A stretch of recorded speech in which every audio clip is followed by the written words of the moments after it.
My next guest is Dr. Traci Nicole Smith.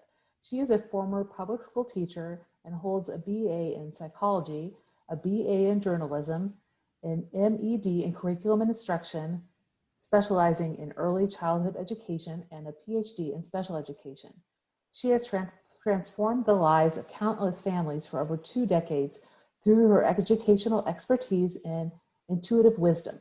In 2019, she formed the Educational Apostolary LLC, a consultancy specializing in the navigation of education through a spiritual lens. Over the past year, her vision has evolved. She incorporates spiritual education into her teaching practices to assist others as they awaken and search for their true life purpose. She lives in New Orleans, Louisiana. Welcome to the podcast, Traci. Thank you so much. I'm so happy to be here in New Orleans that we bypassed the hurricane. So happy to be in my house. Yes, and we're just talking about how the weather is now in Colorado with the snow after the fires had clouded the sky. So we're really happy to have that moisture here in early September, but kind of crazy how cold it is. But let's talk a little bit about a story of how you came out of the trenches and how that led to kind of where you are now in education and how you assist educators. Absolutely. I had no plans to ever leave the classroom. I was happy in my little world and had kind of worked my way up into different committees and just following my bliss.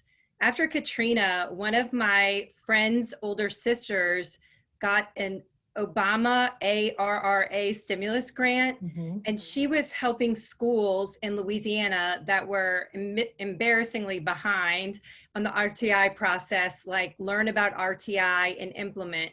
So I interviewed for a job, which funny, I remembered her, but she didn't really remember me because she was like 16 years older than me.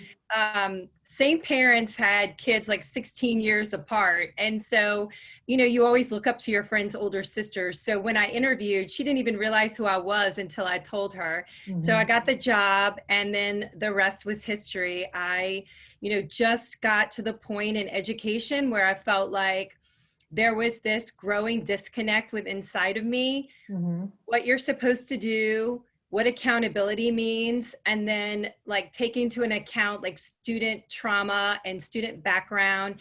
And I felt that gap getting wider and wider. So it was actually a welcome change to just go out of the classroom and, start my own journey in that way. Yeah, so tell me a little bit about how that led you to working with higher ed and starting your own consultancy. Well, sometimes fate has its hand in your life. When I got on that grant, I met a professor in the copy room, and she asked me if I had ever thought about getting a PhD. And actually, I love learning, and I have 2 BAs and an MED. And so in the back of my mind, I always thought maybe I would get a PhD. She said she had just gotten a grant to have students get paid. Okay, I know everybody's like drooling right now. Get paid and earn their PhD. So not only did I earn my PhD for free, but I was paid to do it. Wow. And the only thing I had to do, I know, can you imagine? The only thing I had to do was pay it back in service. So 4 years of getting my doctorate, actually finished in a little under 4 years, but you pay back 2 years of service. So after 8 years, I had paid it back, and it just opened so many doors for me. And I thought about, okay, do I want to leave New Orleans and spread my wings? I had left after Katrina. And so what I did is I just sent out all of these like massive applications. About 1.5 years later, somebody from Ball State University emailed me, and she said, "Are you still interested in working at Ball State? Because we have remote learning opportunities." So I actually was fortunate enough to get into an asynchronous learning position way before COVID. So not only was I a person like during COVID that was giving a lot of advice, but I also was giving inspiration because I had been through Katrina where my life was destroyed, and, learned how to build a new normal and embrace it. So all of these things that kind of happen sort of like thrust me into leadership. And I've been with Ball State 5.5 years in a ABA autism graduate program, and I just love it. I love the students, and it's really cool because I've just been myself, like posting announcements. I'll talk about Mardi Gras and things that I did. And students always remark how they always feel like they know me. And it just goes to show when you're open and you're vulnerable and you're just not all business and you really sort of like reveal your inner self, how you can connect with people energetically without actually being in person with them. Yeah, that's true also, as well as I've taught a lot of different courses this summer online, and taught a little bit in the past prior to COVID online. And it's a lot of it just depends on the connection between the teacher and the student, and how much the students are willing to share, because sometimes they're less willing to connect online than they are in person, but that can be vice versa. There are students who feel more comfortable connecting with the instructor online as opposed to being in person. So yeah, I think that's, having those students there, and being able to reach out to them. And could you specify a little bit, because I have a friend who has that certification. Is that behavior analysis for That autism? is, yeah. It's basically learning how to implement academic and behavior interventions. And Okay. it's not just students, it can be adults' lives. Okay. And as a result, they're more functional and their behaviors. With autism, it's a spectrum, but behavior, because there are like not natural, like social norming cues that are like embedded, that are obvious to them. They need a little more prompting, and they need a little more repetition on learning how to function in the world. And so as a result of the program, when you graduate, you can sit for your BCBA to become a board certified behavior analyst. So the program is actually one of the top programs. And so I'm really fortunate to work in it. And I primarily teach the research and intervention classes. So, my little nerdy brain gets to like learn all kind of new interventions. And it's just, it's always changing. It's forever evolving. They're finding more and more out about autism. And we know the incidence, which is the number of new cases, it keeps going up every year. And I think now it's 1 in 49. Just to put it in perspective, when I started teaching in 1996, it was 1 in 120. Wow. So in just that amount of time, now the number of new cases every year, it has just almost doubled. No, that's so interesting to hear. And just how people are getting identified easier now, and there's such a wide range of the spectrum as well. Tell me a little bit about how you decided to start your consultancy, and what led you to, feeling like you wanted to be of service to others through your consultancy, and the story behind that. Yeah. So when I was in my 20s, I was a suicide crisis counselor for 2 years. And I learned a lot of just how trauma is internalized. And sometimes it can be things that are not dramatic to us, but mean the whole world to other people. And I'll give you an example. I had a girl that called in from Tulane one night, and she, wanted to speak to somebody, and basically wanted to end her life because she didn't get in the sorority where her family legacy was. And so from the outside, I can, people who don't really have a compassion for other people's plights may say, you're going to kill yourself over a sorority. But clearly, like, you're not the type of person that would be on a, crisis, counselor, level.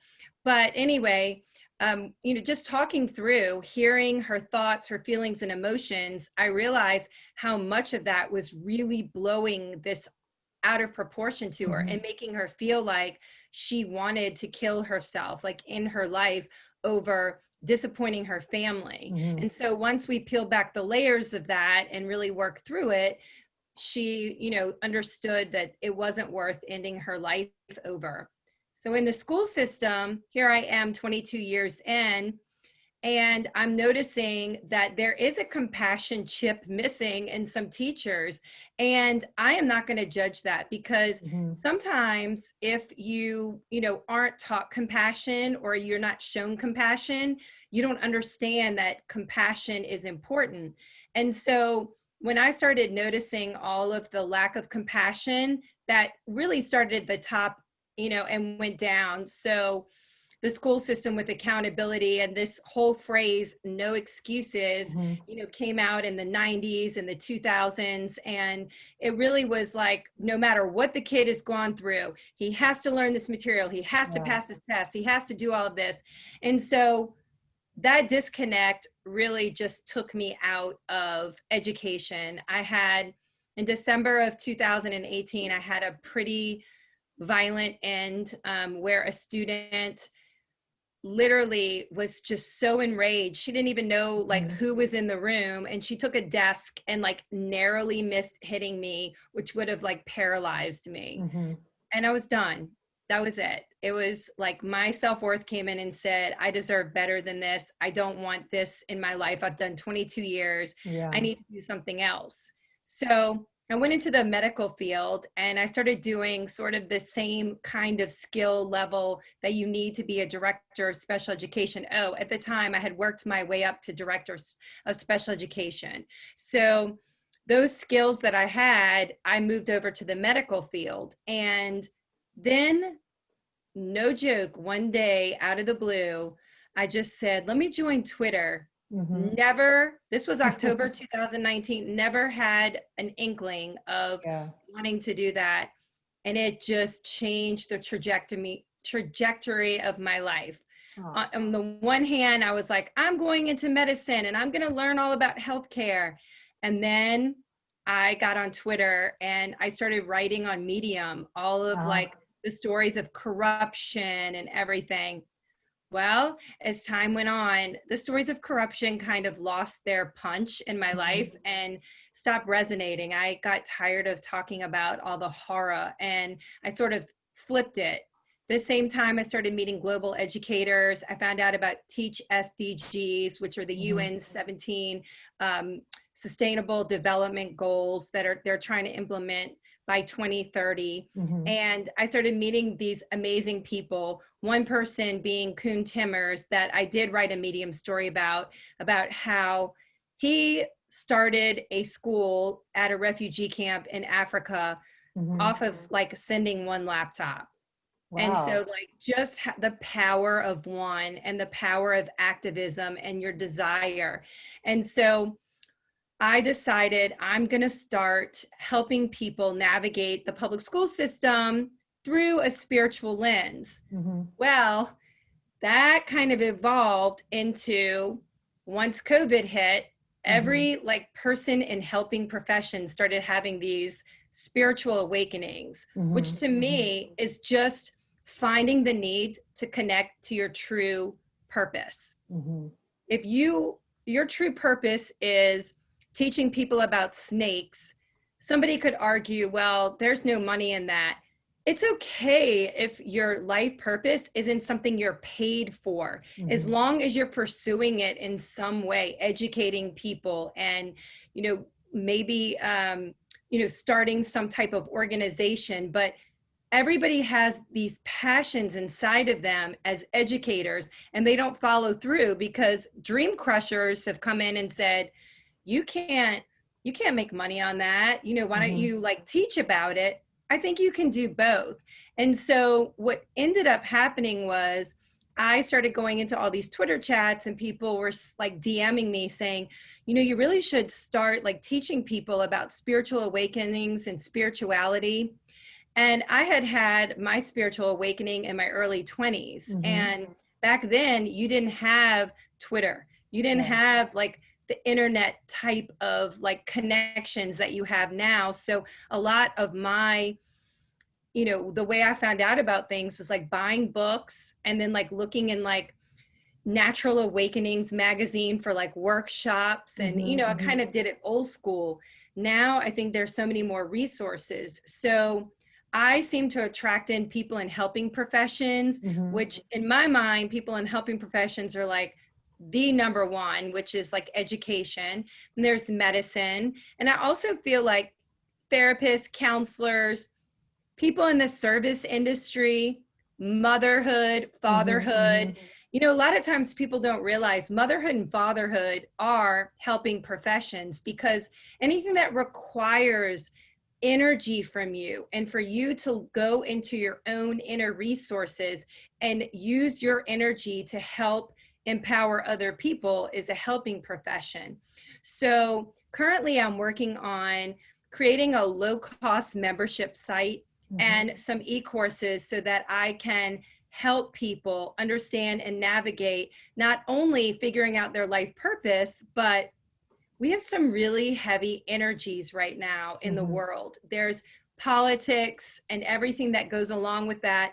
And there's uprisings with equity and access to the internet and having just your basic needs met. So the other part of it is, you know, trying to help people understand that as like a healer, an energy worker, a light worker, you have to protect your energy. You have to learn how to protect your energy and how to fill your own vessel. Yeah. I think right now on Twitter, what I'm seeing a lot of and that I'm going to address is everyone is trying to figure out how to help other people. I think that is great to try to help other people. We have to help ourselves first. You have to fill your own bucket. If you just post memes and pictures of yourself and uplifting comments, when the camera's off, when the text is gone, when the chat is finished, if you are not doing anything to replenish your soul, then you are really not helping anyone, especially yourself. Right now, it is so important to focus on healing yourself, looking at your own inner traumas, your triggers, looking at ways that you can be non-reactive and add to the joy by just having a pleasant aura around you.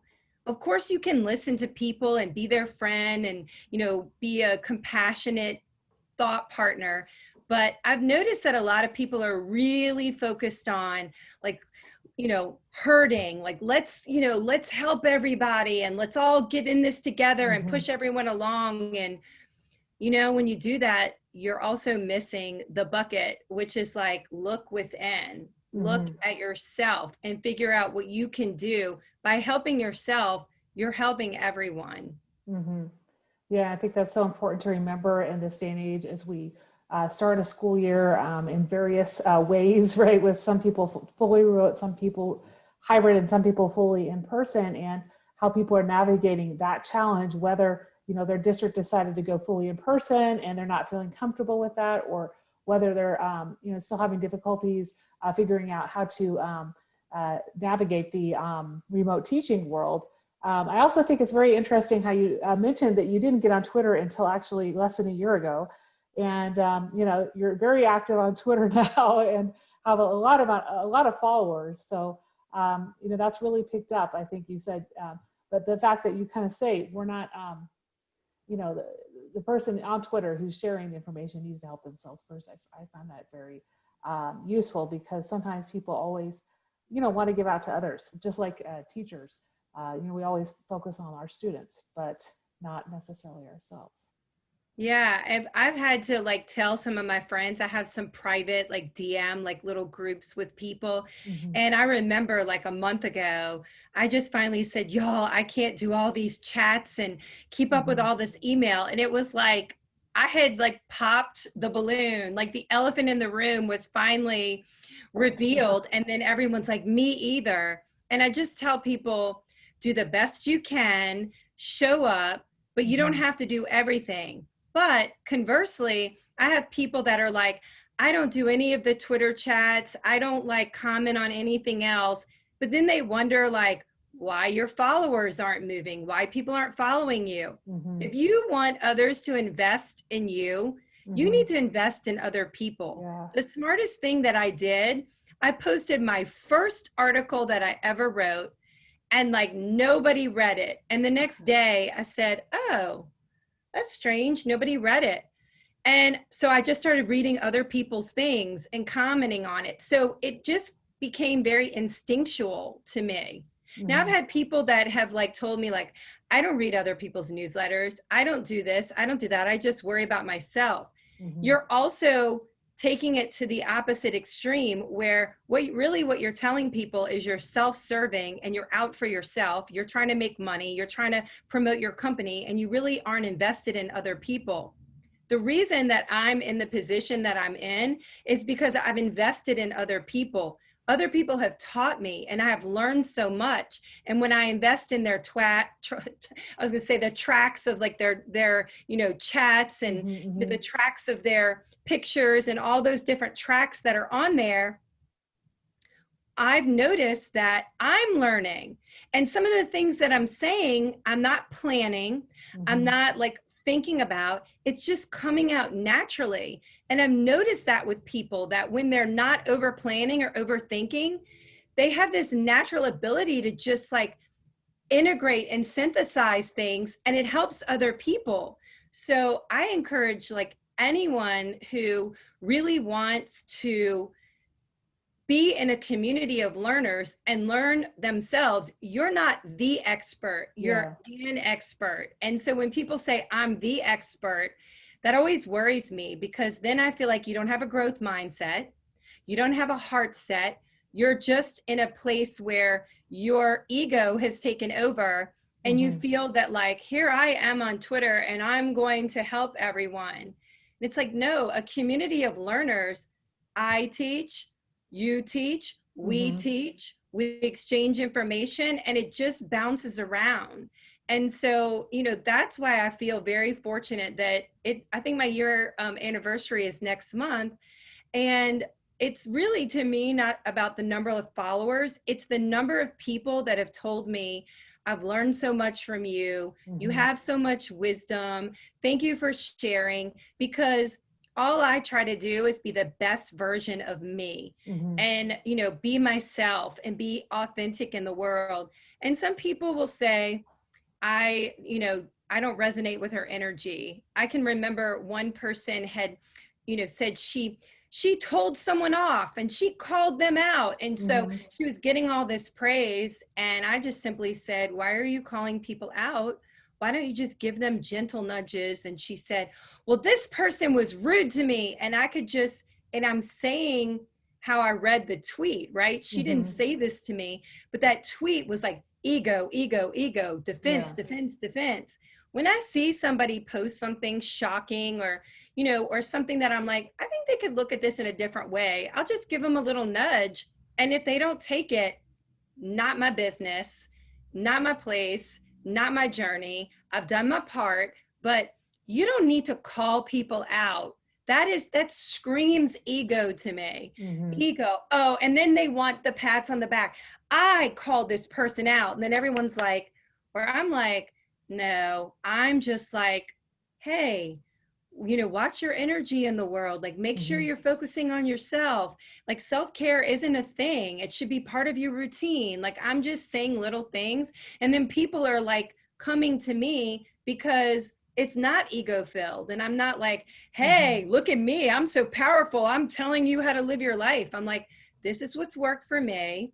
And I think it can work for you. Mhm. So, I also think that, Twitter can kind of, if you really stop and read what people are saying and see how it makes you feel, Mhm. bullying is not acceptable. Calling Mhm. people out is not acceptable. And I'm going to like give a shout out to Julia Fliss, who was one of my first Twitter friends. And in the very beginning, I said something and she had read an article and it was about being a sage Mhm. and, for the children. And she just said, I'm going to give you an article that I read about this and maybe it'll like help reframe. And I saw exactly why she sent me that article. She wasn't calling me out. She wasn't shaming me. She wasn't doing anything. All she was doing is like saying, hey, look this way. Maybe you'll learn something. And I did. And Mhm. I can say that that is why I gravitated towards her and all of her friends. And there are people on there that have 20,000 followers, and all they want to do is call you out, shame you, and want a pat on the back for Mhm. doing it. And that's not the work that I'm interested in. Interested in the work where, hey man, I'm in the middle.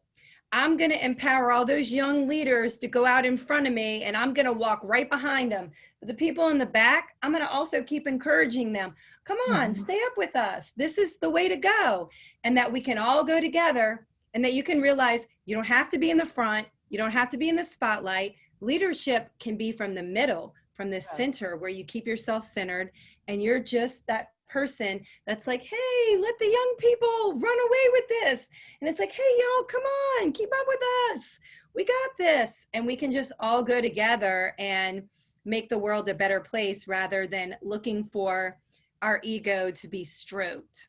Yeah, no, I really like how you point that out. And I had somebody on the podcast that's a famous author a couple days ago. You know, his episode will be out for a while, but you know how he's written maybe 50 books, but he said, you know, I'm always learning from the students I teach at the university, from the teachers and principals I work with. He's always learning. He's not the expert. He may have written books, but he is not the expert. So, you know, hearing from those types of voices that are like, you know, I'm not the sage on the stage, right?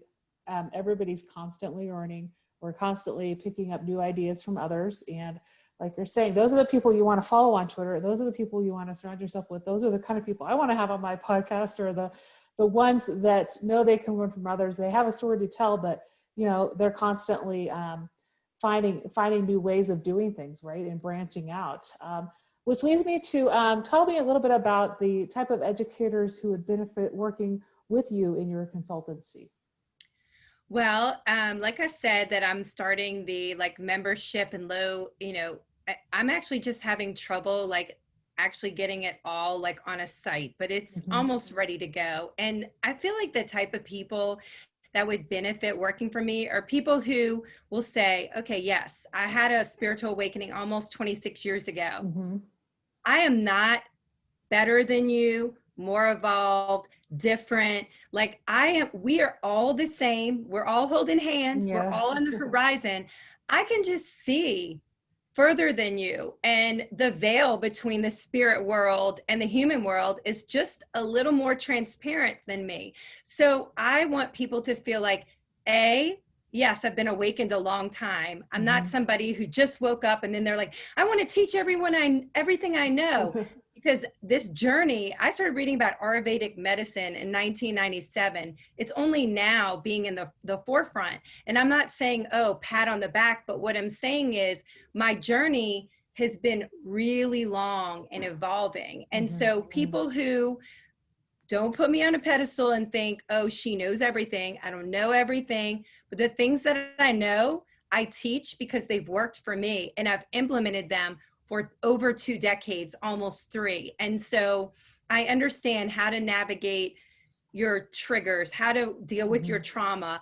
And also, I pay homage to traditional therapy and to traditional medicine. I'm not one of these people who's like, don't take medicine, don't go to therapists, like just rely on spiritual practices. I'm about like a meld.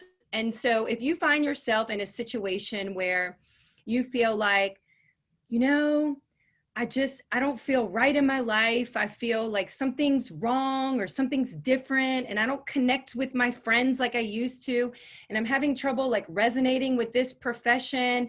And I just feel like, my body's changing and I feel more kind of tuned in and my intuition's kind of like ramped up. And like, I really want to learn like tools and practices and ways to help me like understand and navigate the waters. I always like give the analogy, like when I first became awakened, I mean, I was like a buoy in the water. Like Mm-hmm. Mm-hmm. everything that happened, I was like, boom, Yeah. boom. It just jars your whole life when like, you just kind of like feel like you get like everything that happens is like a crash. And it took a long time for me to be the lighthouse where, wow, these waves, these hurricane waves can be like crashing against me. But my inner calm my inner resolve, my light is still out there, and I don't feel thrown about where it takes me weeks to recover, or I feel the need to like relive the drama and tell people like, let me tell you everything that happened. And, you know, because that's a big trap people fall in. Something happens to them and then they relive it, and they keep creating the narrative by reliving it over and over and over again. And it's like, it kind of fuels drama and keeps them alive. So it's like people who are like, you know, I want low drama, no drama. I understand that I am the issue here. I need to do things to help create peace in my life, and not use the word like self-care. Really, self-care should be the routine. It should be like, do you put on your underwear? Do you brush your teeth? Well, then you need to meditate for 20 minutes, you know, and just teaching people that meditation isn't like, you know, that there's ways to meditate and be like in the present moment without having to like, you know, be that traditional, like, okay, let me put on an orange robe and burn sage, even though I burn sage. But, you know, so it's just people who are like, you know what? I just want help navigating the next steps in my life, because I want the new normal to be really different, and for me to live purposely and intentionally, rather than like, whatever happens, I'm just going to roll with it. I'm just going to roll with the punches, but I'm going to tell everybody like happiness is key. And like, you know, I'm just going to keep posting like great memes when inside that's not how you're feeling. And I'm not criticizing people who do that. I post things. I posted something today, a quote, but I'm also doing the inner work. And when the camera's off and the keyboard's, you know, closed, that when I'm feeling like, oh, I don't feel too good, I know exactly what to do. That isn't bypassing those feelings. I'm moving right through them, and I'm just plugging away. So if that kind of, you know, narrative that I just said fits what you're looking for, like, I'm your teacher.